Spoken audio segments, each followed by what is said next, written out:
गढ़वाल के आयुक्त के मुताबिक 610 मकानों में दरारें आई हैं। 13 परिवारों को कल सुरक्षित स्थानों पर पहुंचाया गया। बड़ी दरार वाले मकान में रह रहे परिवारों को बचाया गया। अस्थायी राहत केंद्रों में अब तक 68 परिवार पहुंचे हैं। 82 और परिवारों को अस्थायी राहत केंद्र में पहुंचाया जाएगा।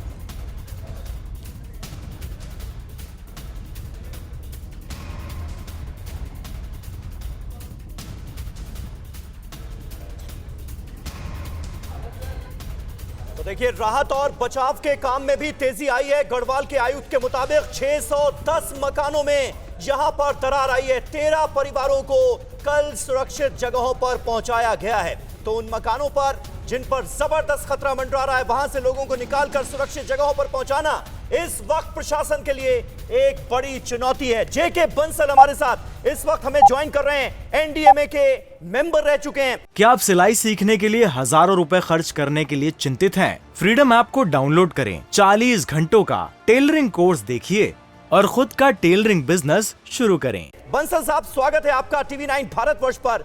इस वक्त जो हालात हैं जोशीमठ और आसपास के इलाकों के, उसमें आपको क्या लगता है नेशनल डिजास्टर मैनेजमेंट अथॉरिटी के सामने ये कितनी बड़ी चुनौती है कि जल्द से जल्द उन लोगों को रेस्क्यू किया जाए जिनकी जान पर खतरा है, जिनके घरों पर खतरा है?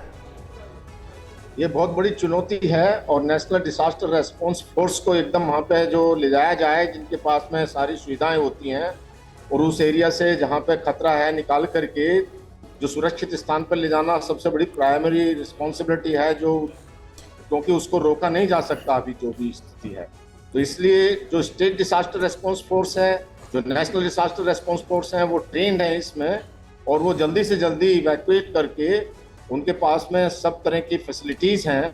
तो हमने उसमें ये नेशनल डिजास्टर रेस्पॉन्स फोर्स बनाया था और वो ले जा करके उनके पास भोजन का भी सामान है, उनके पास टेंट्स हैं, उनके पास इवैक्यूएशन के सारे इक्विपमेंट्स हैं। तो ये अभी बहुत इसका इवैक्यूएशन करना बहुत आवश्यक है।